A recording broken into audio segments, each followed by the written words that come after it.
Is your guitar sounding small and stuck in the middle of the mix? Well, let me show you how to make it massive and wide without recording a single extra track. Let me start here by showing you what this guitar sounds like with and without the processing we're going to be going over. You'll hear how it starts as a mono single track here in the center, and then I'm going to click in these plugins and it's going to be wide and big sounding. Here's our guitar without the plugins.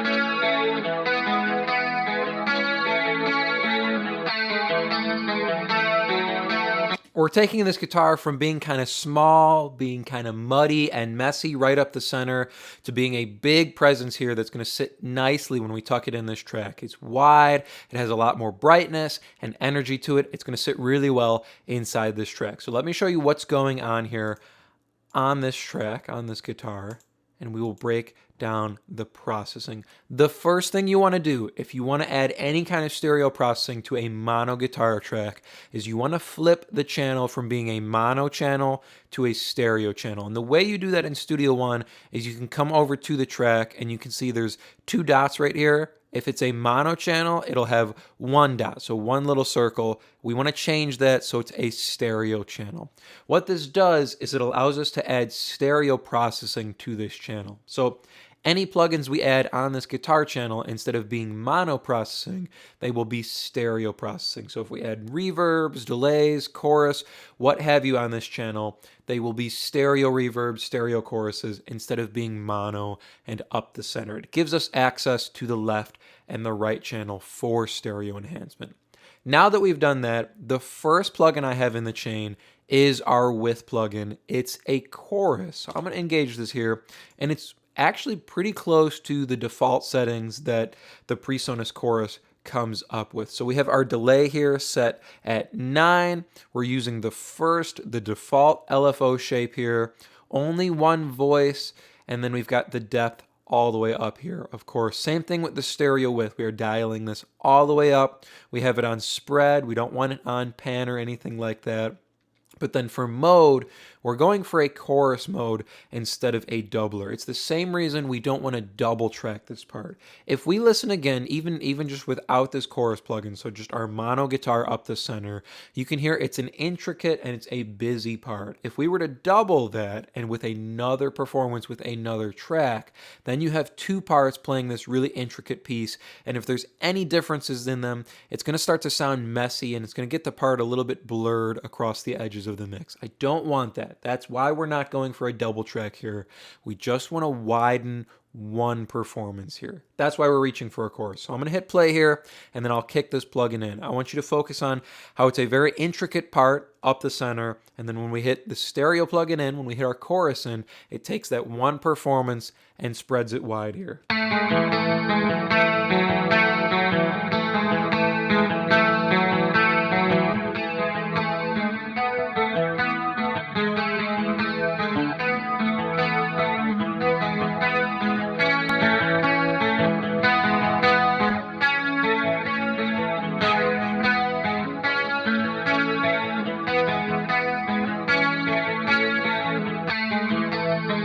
It stays super clean and super polished here as we spread it out. We're taking one performance, one track, and spreading it wide here. So we don't have any interplay between these tracks. It's one performance. Let me show you what happens if we switch it to the doubler mode. So I'll hit play, and then I'll flip back and forth here between our chorus setting and our doubler setting.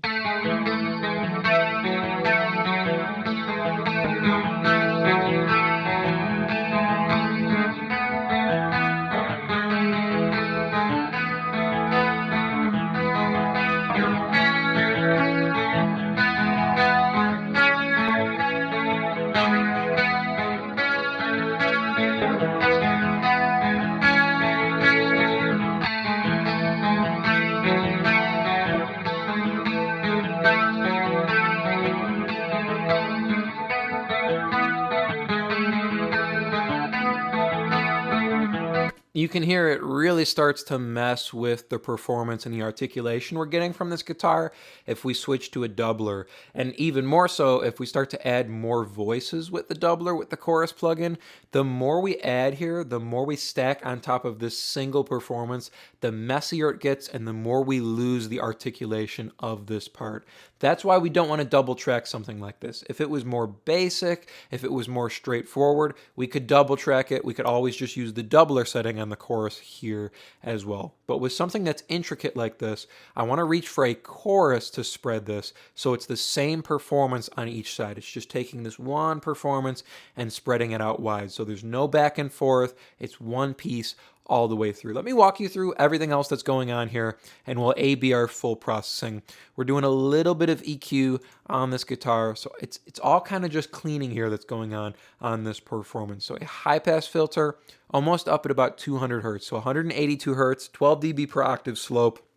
We're just rolling off some of the excess bottom end and sub area here on this guitar to really hone in on the heart of this sound. Same kind of thing, but opposite end with the low pass filter, rolling off anything that's kind of crazy up on the top end. And then we've got a little boost at 5K to add some shine, to add some brightness and enhance the articulation we're getting from this guitar performance. So here's without our EQ, and then I'll click it in. High pass, low pass, and a little boost at 5K.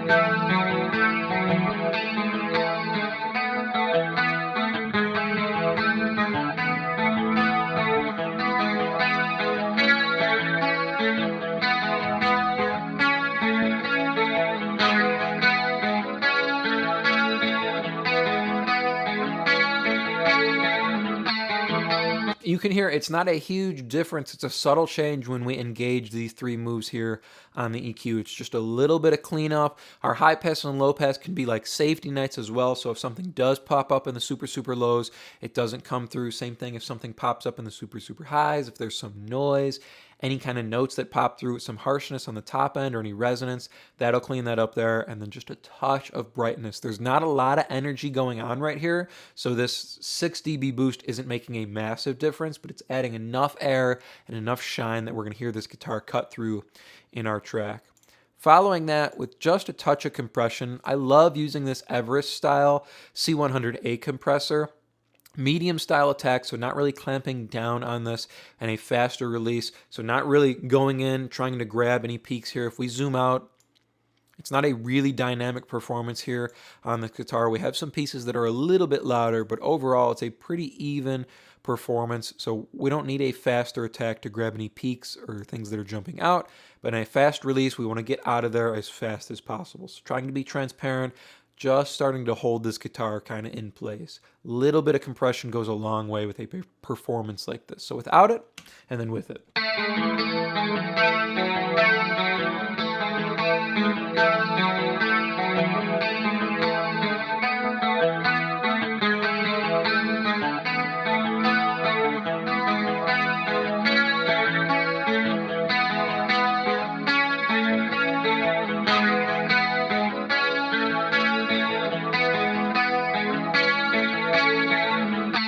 For me, this compressor's always been sort of some concrete and some glue for everything else that you do on an instrument. So it just enhances the chorus and enhances the EQ that we've already done. You don't want to use something that's going to add a lot of color or go too far with the compression, because then it's going to start to get rid of everything else you've done. It's going to overwrite your chorus. It's going to overwrite your EQ. If you go too far with your compression, it can start to kind of bring your guitar back to the center, because you want to remember it's one performance here. It's not two different things. So if you start to compress it, it's going to start to bring it more towards the center and make it feel more mono. So gentle elements here, just something that's going to concrete what you've already done. Building on that, because I don't want to go too far with one compressor, I'm using this multiband to kind of balance out the tone. So I have 1K and above, and then 1K and below. And both of these are 20-to-1 ratio, fast attack, fast release, so we want to get in and out as fast as possible, and it's just going to balance out the tone. So there's a couple different pieces here in this track where he goes from strumming to this more picking style. And I needed the multiband to control the overall tone as he switches from these different playing styles. So take a listen here, and I'll A-B this. The thresholds are actually pretty close. They're actually exactly in the same spot. So it's just pulling this multiband down to hold these two ranges in place. Catch anything that starts to jump through in the picking range on the top end, and then when he starts to strum, controlling that low, mid, and low end area so it doesn't overtake the track. So just a balancing act here with the multiband. Without it, and then with.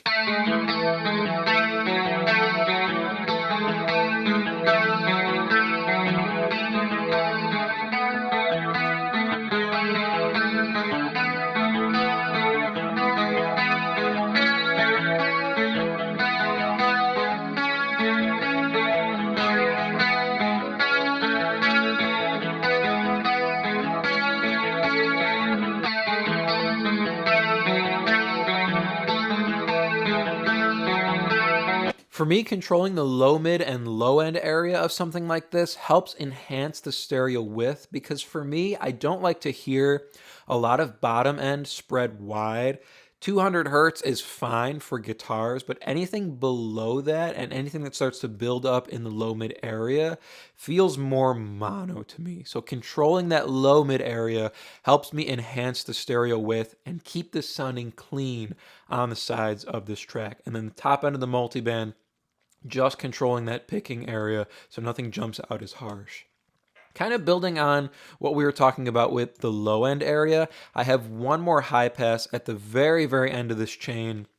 When he's doing some of the strumming, that bottom end starts to build up, and I don't want to hear any of that muddiness or messiness. I want to keep this clean and polished sounding on the edges. So this is a very, very subtle move here at the end of the chain. Just one more safety net to make sure nothing jumps through in the low end area that's going to sound kind of subby or boomy on this guitar. So last high pass filter here, without it and then with it. We're at 179 hertz here, 12 dB per octave slope.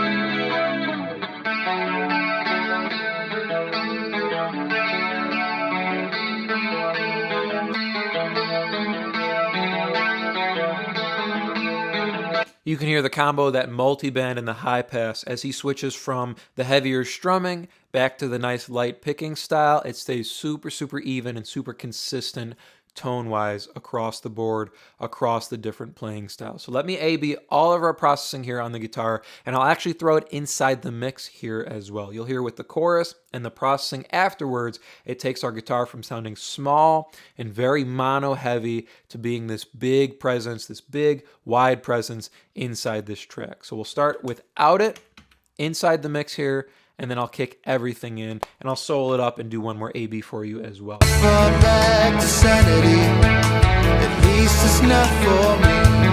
And if the wind is right, you can sail away, find serenity. Oh, the canvas can do miracles, just you wait and see, really believe.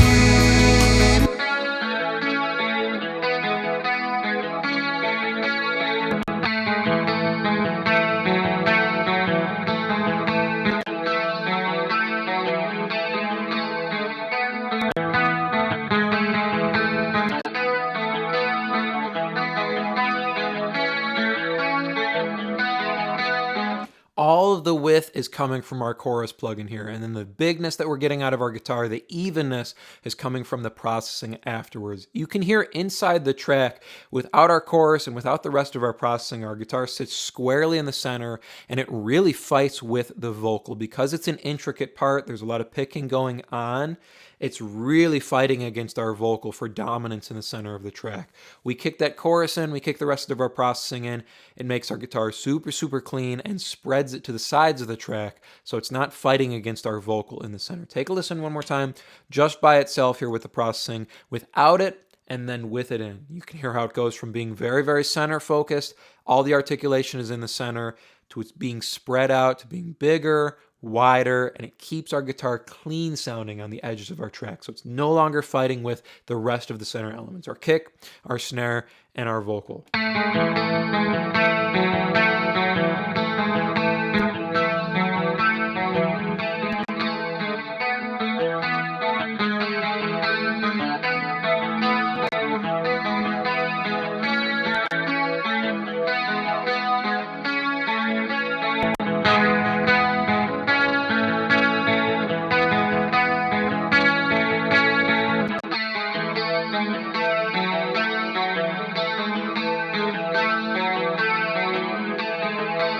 So if you're searching for a bigger and wider tone on your mono style, your mono track guitar, first thing you want to do, remember, is switch your channel from a mono channel to a stereo channel. And here in Studio One, we're just clicking our channel settings here to make it a stereo channel. That gives us access to stereo processing on the channel, so we can use a stereo chorus plugin in chorus mode. Remember, not doubling here because we have a very, very intricate part and we don't want to mess that up. We don't want to create a messy performance with any kind of doubling. All the way up on the depth and all the way up on the width here.